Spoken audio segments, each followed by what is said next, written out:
नमस्ते मित्रों, AKB जी के ट्रिक्स से यूट्यूब चैनल पे आपका स्वागत है। मित्रों देखिएगा, आज मैं आपके सामने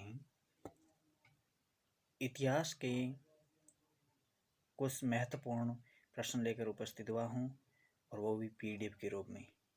हर परीक्षा की दृष्टि से रामबाण के रूप में साबित होगा।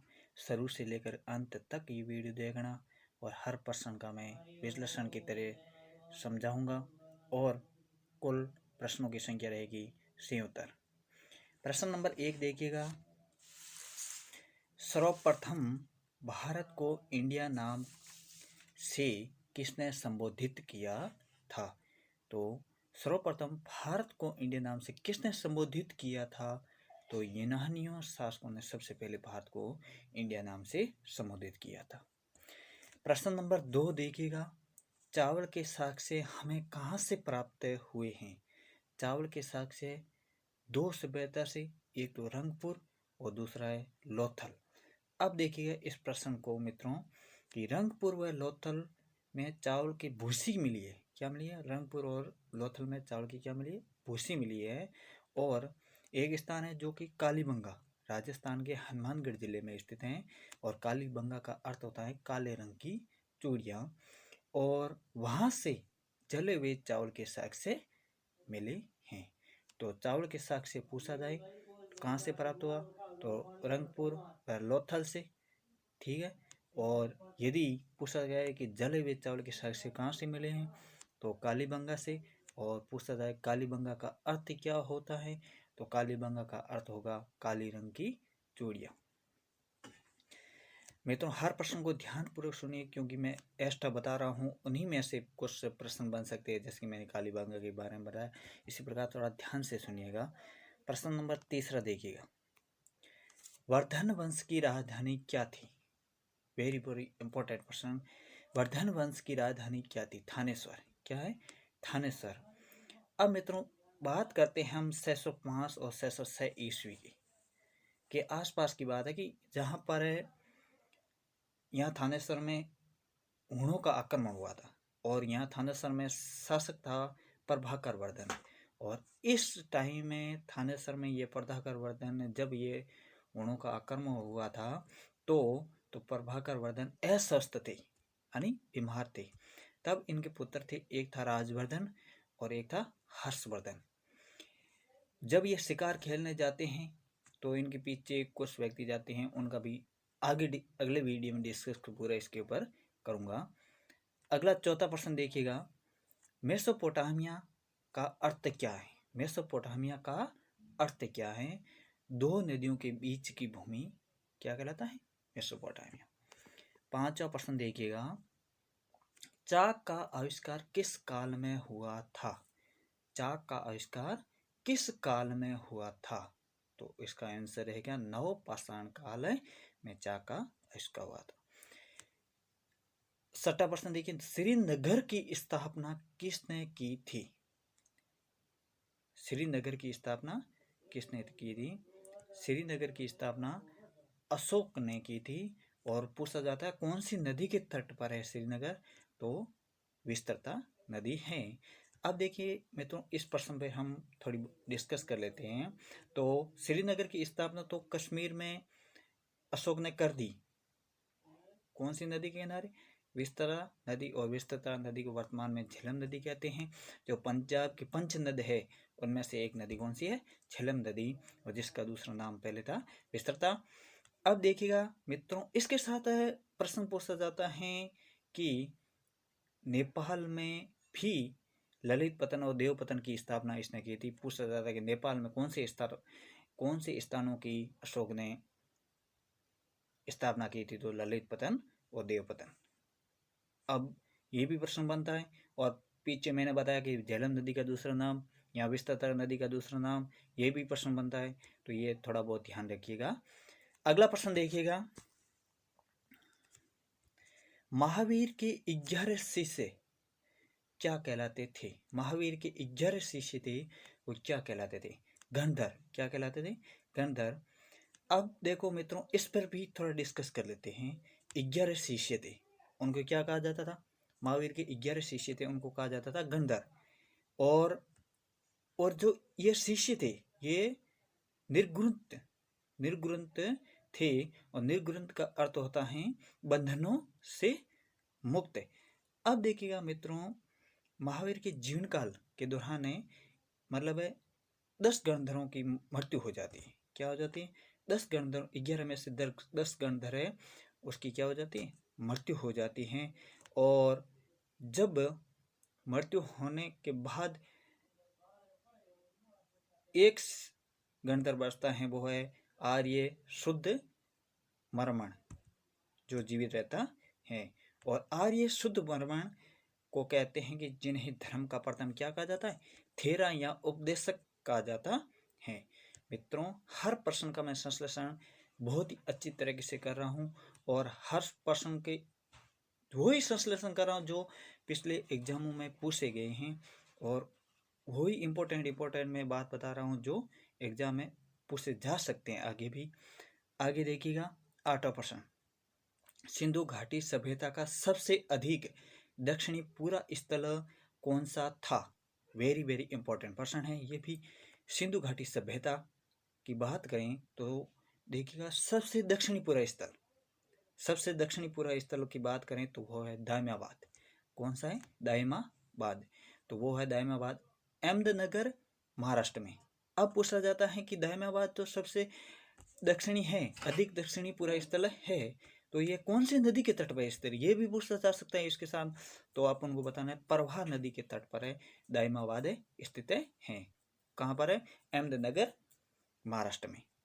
अगला 9वां प्रश्न देखिएगा, होयसल वंश की राजधानी क्या थी? होयसल वंश की राजधानी द्वार समुद्र थी। क्या थी?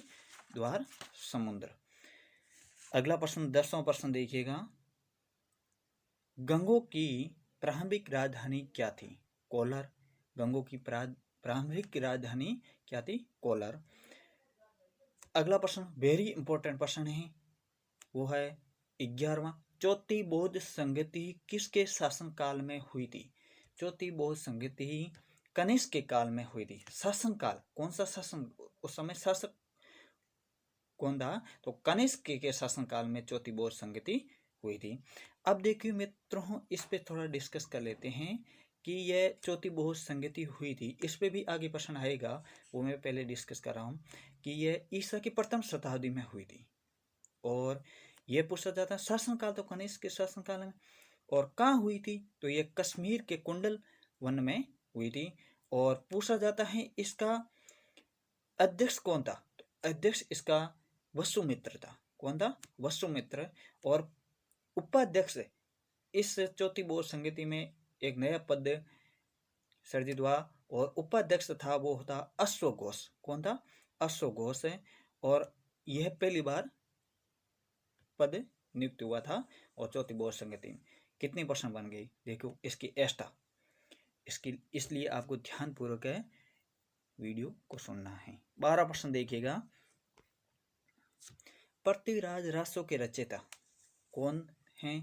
पृथ्वीराज रासो के रचयिता चंद्रबरदाई। 13 प्रश्न है, सांख्य दर्शन के प्रवर्तक कौन थे? सांख्य दर्शन के प्रवर्तक कपिल मुनि। कौन है? कपिल मुनि। 14 प्रश्न देखिएगा, चीनी यात्री हेनसांग भारत कब आया था? चीनी यात्री हेनसांग वो भारत कब आया था? तो 630 से लेकर 644 ईस्वी के बीच आया था। 15 प्रश्न देखिएगा, समुद्रगुप्त का उत्तराधिकारी कौन था? समुद्रगुप्त का उत्तराधिकारी चंद्रगुप्त द्वितीय था। और चंद्रगुप्त द्वितीय की एक उपाधि थी, वो थी विक्रमादित्य की। अब मित्रों देखिएगा, चंद्रगुप्त द्वितीय का शासन काल रहा था, वो रहा था 375 से लेकर के 415 ईस्वी तक। 16 प्रश्न देखिएगा, जैन धर्म के 2 संप्रदाय कौन कौन से थे? वेरी इंपॉर्टेंट प्रश्न, इस पे मैं पूरी चर्चा करूंगा। देखिएगा, जैन धर्म के 2 संप्रदाय कौन कौन से थे? एक थे श्वेतांबर और दूसरा है दिगंबर। अब देखिएगा मित्रों, जब हम बात करते हैं 300 ईसा पूर्व की, हम बात करेंगे 300 ईसा पूर्व की, जब पाटलिपुत्र में प्रथम जैन संगति का आयोजन हो रहा था, तो जिसमें जैनों को 2 भागों में बांटा गया, विभाजित हो गया था। और उसमें से एक तो था दिगंबर और दूसरा था श्वेतांबर। अब देखिए मित्रों, दिगंबर क्या है? दिगंबर का अर्थ होता है दिक् धन अंबर। तो दिक् का अर्थ होता है दिशाएं और अंबर का अर्थ होता है वस्त्र, यानी दिशाएं ही जिनके वस्त्र हो क्या कहलाता है? दिगंबर। अब पूछा जाता है दिगंबर का मुख्य कौन था? तो दिगंबर का मुख्य था भद्रबाहु। कौन था? भद्रबाहु। अब अगला है श्वेतांबर। श्वेतांबर पूछा जाता है श्वेतांबर का अर्थ क्या है? श्वेतांबर का अर्थ होता है सफेद वस्त्र धारण करना। अब पूछा जाता है श्वेतांबर का मुख्य कौन था? तो श्वेतांबर का मुख्य था स्थूलभद्र। कौन था? स्थूलभद्र। और स्थूलभद्र को ही संभूति विजय कहा जाता था। अगला प्रश्न देखिएगा, थोड़ा वीडियो को ध्यानपूर्वक सुनिए, यदि एक बार समझ में नहीं आए तो दोबारा भी सुन लीजिएगा। 17 प्रश्न देखिएगा, आग का आविष्कार किस काल में हुआ था? आग का आविष्कार किस काल में हुआ था? तो आग का आविष्कार पूरा पाषाण काल में हुआ था। अगला प्रश्न देखिएगा, सिंधु घाटी सभ्यता का सबसे अधिक पूरा स्थल कौन सा था? तो आलमगीरपुर मेरठ जो उत्तर प्रदेश में सबसे पूर्वी सिंधु घाटी सभ्यता का सबसे पूरा स्थल स्थित है। और दक्षिणी कौन सा था वो भी आप कमेंट बॉक्स में बताना, मैंने पहले बता दिया है। तो अब इसमें 18 प्रश्न है। ये भी पूछा जाता है कि आलमगीरपुर ये तो सबसे पूरी तो हो गया, और मेरठ उत्तर प्रदेश में ये भी ठीक है। पूछा जाता है आलमगीरपुर यह कौन सी नदी के तट पर है? तो हमको बताना हिंडन नदी के तट पर। यदि नहीं ऐसे नहीं याद रहता है तो इससे बताना है कि आलम जी हींडते हैं। क्या करते हैं? आलम जी कहाँ हींडते हैं? मेरठ उत्तर प्रदेश में हींड रहे हैं। तो इस प्रकार आपको याद रहेगा। तो आलमगीरपुर है यह सभ्यता है जो सिंधु घाटी सभ्यता का सबसे पूरी स्थल है। तो यह कौन सी नदी के तट पर हो गया? हिंडन नदी के किनारे। अब 19वां प्रश्न देखिएगा, ऋग्वेद में सबसे पवित्र नदी किसे माना गया है? ऋग्वेद में सबसे पवित्र नदी सरस्वती नदी को माना जाता है। 20वां प्रश्न देखिएगा, गहड़वाल वंश का संस्थापक कौन था? गहड़वाल वंश का संस्थापक चंद्रदेव थे। अगला प्रश्न देखिएगा, मनुवर्ती किस वंश के समय में लिखी गई थी? मनुवर्ती है स्मृति है जो किस वंश के समय में लिखी गई थी? तो शुंग वंश के समय में मनुस्मृति लिखी गई थी। अगला 22वां प्रश्न देखिएगा, महावीर का प्रथम अनुयायी कौन था? वेरी वेरी इंपॉर्टेंट प्रश्न है। महावीर का प्रथम अनुयायी कौन था? तो देखिएगा, महावीर का प्रथम अनुयायी इसका दामाद था जामाली। अब देखिएगा मित्रों, 22वें प्रश्न पे थोड़ा डिस्कस कर लेते हैं। तो महावीर को ज्ञान प्राप्त हुआ था वो साल के वर्ष के नीचे हुआ था, और 43 वर्ष में इसने ज्ञान प्राप्त किया था, और 43 वर्ष लगे थे ज्ञान प्राप्त करने में। पूछा जाता है कौन सा वृक्ष था? साल के वृक्ष बताना है। और कौन सी नदी पूछा जाता, कौन सी नदी के तट पर है महावीर को ज्ञान प्राप्त हुआ था? तो रज्जुपालिका नदी थी, उसके तट पर इसका ज्ञान प्राप्त हुआ था, और ज्ञान केवलिंग ज्ञान कहलाता है। अब देखो, महावीर को जो प्रथम उपदेश दिया था वो अपने दामाद जामाली को दिया था, अनुयायी कह सकते हैं, और उपदेश दिया महावीर को यह भी कह सकते हैं। किसको दिया था? जामाली को। अब देखो, इसकी पुत्री थी प्रियदर्शना। प्रियदर्शना का ये पति था, और यह भी प्रश्न पूछा जाता है महावीर की पुत्री का नाम क्या है? तो प्रियदर्शना। और यह भी प्रश्न पूछा जाता है महावीर के जो प्रथम उपदेश दिया किसको दिया? तो जामाली को दिया। और ये भी पूछा दामाद का नाम क्या है? तो जामाली है। और कहाँ दिया था ये भी पूछा जा सकता है। तो राजगृह विपुल चूल की पहाड़ियाँ हैं, वहाँ पर सबसे पहले उपदेश दिया था। और प्रथम महिला यदि पूछा था, प्रथम महिला भिक्षुणी शिष्या कह सकते हैं उसको, जो चंदना थी, और जिसको जो कहाँ की थी? चंपा नरेश की पुत्री थी, उसको भी दिया था। अब देखिएगा अगला प्रश्न 23वां। सेन वंश का संस्थापक कौन था? सेन वंश का संस्थापक सामंत सेन था। अगला देखिएगा 24वां प्रश्न। गौतम बुद्ध के पिता का नाम क्या था? गौतम बुद्ध के पिता का नाम सुद्धोधन था। अब मित्रों देखिएगा, गौतम बुद्ध के पिता सुद्धोधन थे और यह सुद्धोधन कपिल वस्तु के शाक्य गण के राजा थे। कहाँ के थे? कपिल वस्तु के शाक्य गण के राजा थे। और गौतम बुद्ध की यदि माता की बात करें तो माता थी महामाया। तो एक कथा है कि जब गौतम बुद्ध का जन्म हुआ तो महामाया ठीक उस जन्म के 7 दिन के बाद महामाया की क्या हो जाती है? मृत्यु हो जाती है। अब देखो मित्रों, जब गौतम बुद्ध का जन्म हुआ तो देवताओं ने आकाशवाणी करके कहा था कि यह सन्यासी बनेगा। क्या बनेगा? सन्यासी बनेगा। तो गौतम बुद्ध की माता महामाया को मन ही मन चिंता होने लगी। क्यों होने लगी? कि पहली संतान है, पहली संतान ही सन्यासी बन जाएगी तो हमारी सेवा कौन करेगी? तो इस प्रकार ये एक दंत कथा जुड़ी हुई है। जब मृत्यु हो जाती है तब इसकी मौसी माँ आती है गौतमी प्रजापति, वो इसकी सेवा करती हैं। और गौतम बुद्ध का बचपन का नाम पूछा था तो वो है सिद्धार्थ। सिद्धार्थ और भी बचपन का किसका नाम था? महावीर का। इसमें कंफ्यूज नहीं होना है। 25वां प्रश्न देखिएगा। चोल वंश का अंतिम राजा कौन था? चोल वंश का अंतिम राजा राजेंद्र तृतीय था। 26वां प्रश्न देखिए। राष्ट्रकूट राजवंश का संस्थापक कौन था? दंतीदुर्ग। 27वां प्रश्न देखिएगा। भारत का प्रसिद्ध राष्ट्रीय वाक्य सत्यमेव जयते कहाँ से लिए गए? भारत का प्रसिद्ध राष्ट्रीय वाक्य सत्यमेव जयते कहाँ से लिए गया? तो मुंडको उपनिषद से लिया गया है। 28वां प्रश्न देखिएगा। जैन धर्म का वास्तविक संस्थापक किसे माना जाता है? महावीर जैन को जैन धर्म का वास्तविक संस्थापक माना जाता है। 29वां प्रश्न देखिएगा। द्वितीय जैन सभा कब आयोजित की गई थी? द्वितीय जैन सभा 512 ईस्वी में आयोजित की गई थी। 30वां प्रश्न देखिएगा।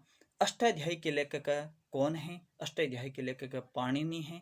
और अष्टाध्यायी यदि पूछा था यम नियम आसन प्रत्यय धारणा ध्यान समाधि। और 31वां देखिएगा। तंत्र मंत्र वाला वेद कौन सा माना जाता है? तंत्र मंत्र वाला अर्थवेद माना जाता। अर्थवेद में सबसे ज्यादा जादू टोने हुए थे। 32वां प्रश्न देखिएगा। अशोक के पिता का क्या नाम था? अशोक के पिता का नाम बिंदुसार था। अब मित्रों देखिएगा, बिंदुसार का शासनकाल था। यदि शासनकाल की बात करें तो 298 से लेकर 273 तक इसका शासनकाल था। अगला प्रश्न देखिएगा मित्रों 33वां। मोहनजोदड़ो की खोज किसने की थी? मोहनजोदड़ो की खोज राखालदास बनर्जी ने की थी, सन 1922 में की थी। 34वां प्रश्न देखिएगा। बौद्ध संघ में प्रवेश करने वाली सर्वप्रथम महिला कौन थी? वेरी इंपॉर्टेंट प्रश्न है। बौद्ध संघ में प्रवेश करने वाली सर्वप्रथम महिला कौन थी? वो थी गौतम बुद्ध की सौतेली माँ प्रजापति गौतमी। और गौतम बुद्ध की माता का नाम था महामाया। जब इसकी मृत्यु हो जाती है गौतम बुद्ध के जन्म के ठीक 7 दिन बाद है तो गौतमी ये इसकी सौतेली माँ आती है गौतमी प्रजापति। तो अब देखिएगा मित्रों, इसका 34वें प्रश्न पे थोड़ा डिस्कस कर लेते हैं। गौतम बुद्ध के एक प्रिय शिष्य थे जिसका नाम है आनंद। प्रश्न आ सकता है गौतम बुद्ध के प्रिय शिष्य क्या नाम बताइए? तो आनंद। तो आनंद ने कहा था कि महिलाओं को बौद्ध संघ में प्रवेश दिया जाए। तो आनंद की सलाह पर ही गौतम बुद्ध ने महिलाओं को बौद्ध संघ में शामिल किया था। अब देखिएगा सर्वप्रथम वैशाली की यह गौतमी थी, यह वैशाली की थी प्रजापति, इसी को शामिल किया गया था। अब 35वां प्रश्न देखिएगा मित्रों। चौथी बौद्ध संगति किसकी अध्यक्षता में हुई थी? चौथी बौद्ध संगति किसकी अध्यक्षता में हुई थी? वसुमित्र और अशोकवश। वेरी इंपॉर्टेंट प्रश्न है, इस पे भी थोड़ा डिस्कस कर लेते हैं। देखिए मित्रों, यदि चौथी बौद्ध संगति के अध्यक्ष पूछे जाएं तो अध्यक्ष होंगे वसुमित्र, और यदि चौथी बौद्ध संगति में एक नया पद आया था जो उपाध्यक्ष था, और यदि उपाध्यक्ष पूछा जाए तो वो होगा अशोकवश। क्या होगा? अशोकवश। अब देखिए अगला प्रश्न, 27वां प्रश्न, सामवेद का प्रथम लेखक किसे माना जाता है? सामवेद का प्रथम लेखक है जैमिनी को माना जाता।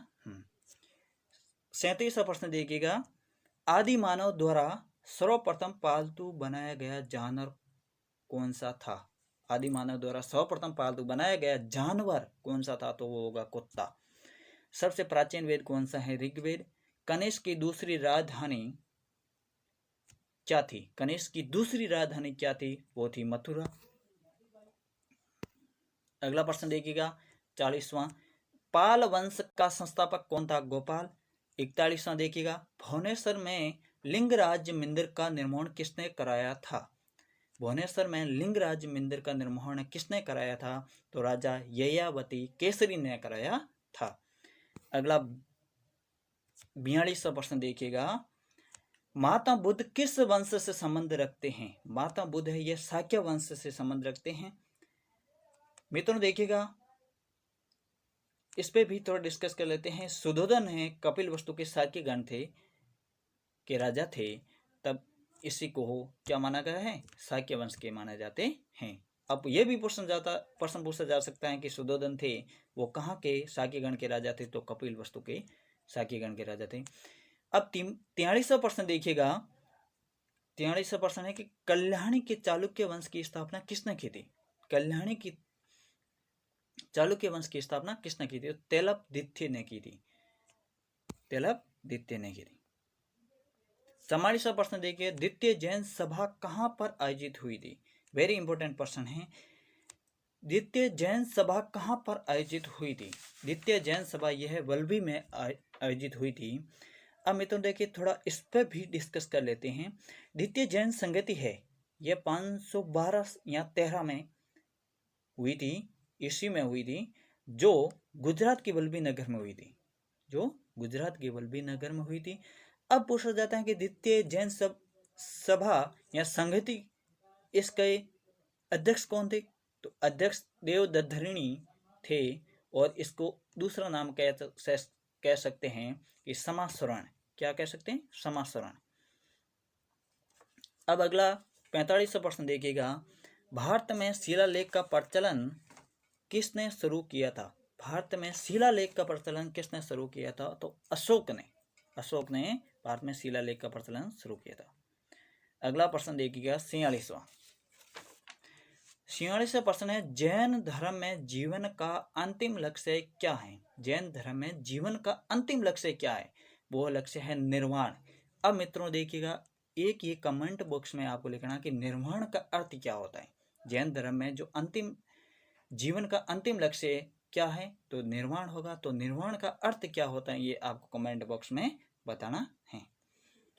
अगला प्रश्न देखिएगा, पल्लव वंश का संस्थापक तथा प्रथम शासक कौन था? पल्लव वंश का संस्थापक और प्रथम शासक कौन था? तो सही सिंह विष्णु जो पल्लव वंश के संस्थापक भी थे और प्रथम शासक भी थे। अब मित्रों 48वां प्रश्न देखिएगा, निर्वाण का शाब्दिक अर्थ क्या होता है? निर्वाण का शाब्दिक अर्थ क्या होता है? तो दीपक का बुझ जाना। निर्वाण का शाब्दिक अर्थ होता है दीपक का बुझ जाना। 49वां प्रश्न देखिएगा, प्रथम जैन सभा कब आयोजित की गई थी? प्रथम जैन सभा 322 से लेकर 398 ईस्वी पूर्व में आयोजित की गई थी। 50वां प्रश्न देखिएगा, खरोष्टी लिपि किस प्रकार से लिखी जाती है? खरोष्टी लिपि दाईं ओर से बाईं ओर लिखी जाती है।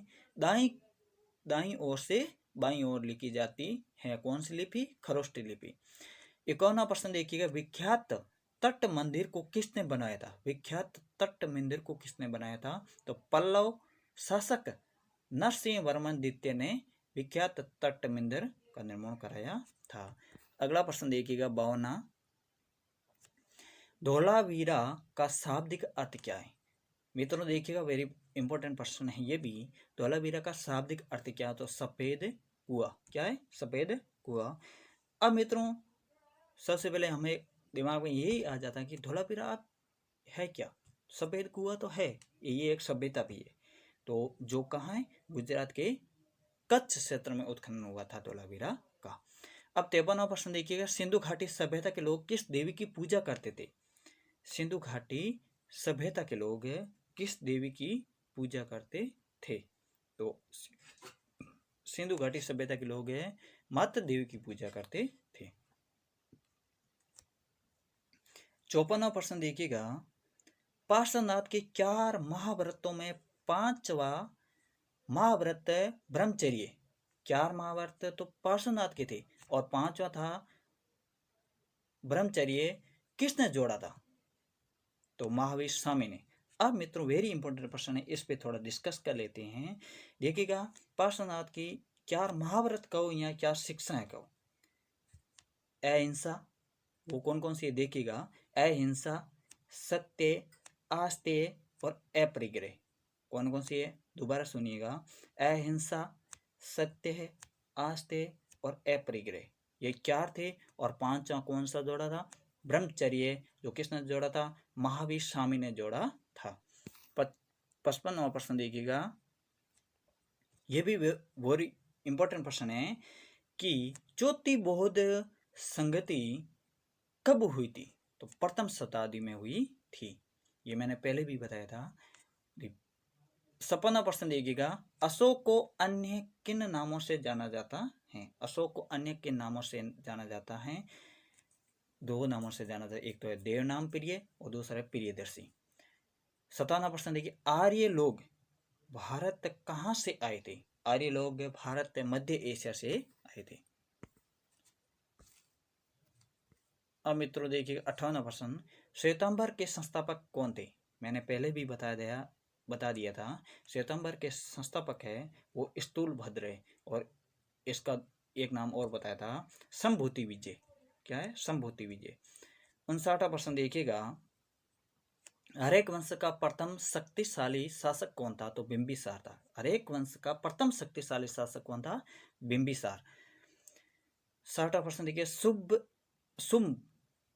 शुंग वंश का संस्थापक कौन था? शुंग वंश का संस्थापक कौन था? शुंग की जगह शुंग वंश का संस्थापक कौन था? तो पुष्यमित्र शुंग।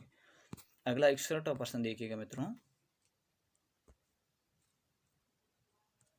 61वां प्रश्न है, चौहान वंश का अंतिम शासक कौन था? पृथ्वीराज तृतीय। चौहान वंश का अंतिम शासक कौन था? तो पृथ्वीराज तृतीय। 62वां प्रश्न देखिएगा, मुद्रा राक्षस किसके द्वारा लिखी गई थी? मुद्रा राक्षस विशाखादत्त के द्वारा लिखी गई थी। 63वां प्रश्न देखिएगा, महात्मा बुद्ध का प्रतीक चिन्ह क्या है? महात्मा बुद्ध का प्रतीक चिन्ह है वो घोड़ा। 64वां प्रश्न देखिएगा, जैन धर्म के 23 तीर्थंकर कौन थे? जैन धर्म के 23 तीर्थंकर कौन थे? वो है पार्श्वनाथ। और यदि पूछा जाए कि 24 कौन है? तो महावीर स्वामी। और यदि पूछा जाए कि 22वां कौन है? तो अरिष्टनेमी है 22वां जैन धर्म के तीर्थंकर। 65वां प्रश्न देखिएगा, चंद्रगुप्त मौर्य ने मौर्य वंश की नींव किसको पराजित करके रखी? चंद्रगुप्त मौर्य ने मौर्य वंश की नींव किसको पराजित कर रखी थी? तो वो है घनानंद को पराजित करके के चंद्रगुप्त मौर्य ने इसकी नींव रखी थी। 67वां प्रश्न देखिएगा, लोथल किस नदी के तट पर स्थित है? लोथल सभ्यता ये किस नदी के तट पर स्थित है? तो गुजरात में है, भोगवा नदी के तट पर स्थित है। और ये लोथल सभ्यता ये गुजरात की कांठियावाड़ में लोथल जो भोगवा नदी के तट पर स्थित है। अगला प्रश्न देखिएगा 67, ऋग्वेद में बाद में जोड़े गए मंडल कौन कौन से हैं? बाद में जोड़े गए मंडल कौन कौन से हैं? यही भी बोल सकते हैं कि ऋग्वेद में नवीनतम मंडल कौन कौन से हैं? तो पहला एवं 10वां मंडल जो क्या है, नवीनतम है, और 10वें मंडल के ऋषि नहीं थे, और 9 मंडल के मैं ऋषि के क्रमशः नाम बताता हूँ। क्रमशः बोल रहा हूँ, क्रम से आपको नाम बताऊंगा।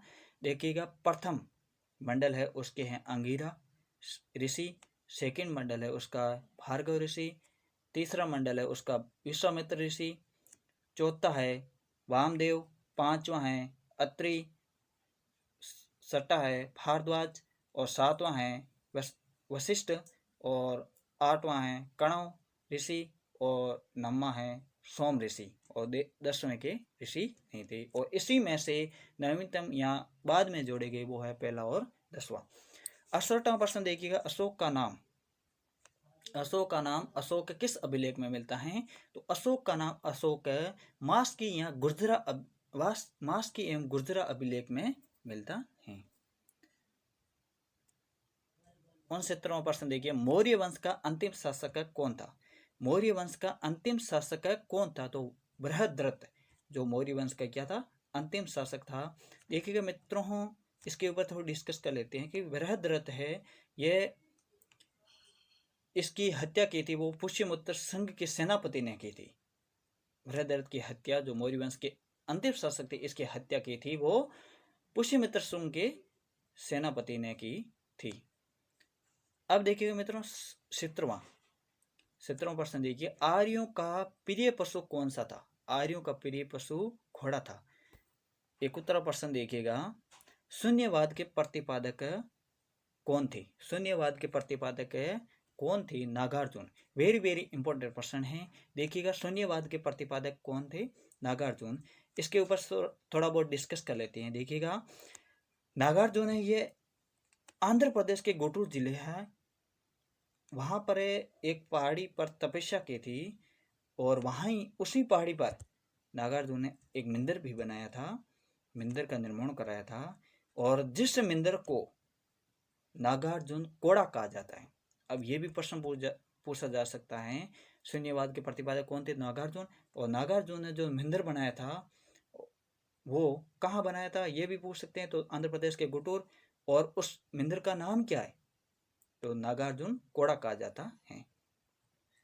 72वां प्रश्न देखिएगा, देवता द्वित्ववाद सिद्धांत के प्रतिपादक कौन थे? तो निम्बारकाचार्य। 73वां देखिएगा, कुषाण वंश का अंतिम राजा कौन था? तो वासुदेव। कुषाण वंश का अंतिम राजा कौन था? वासुदेव।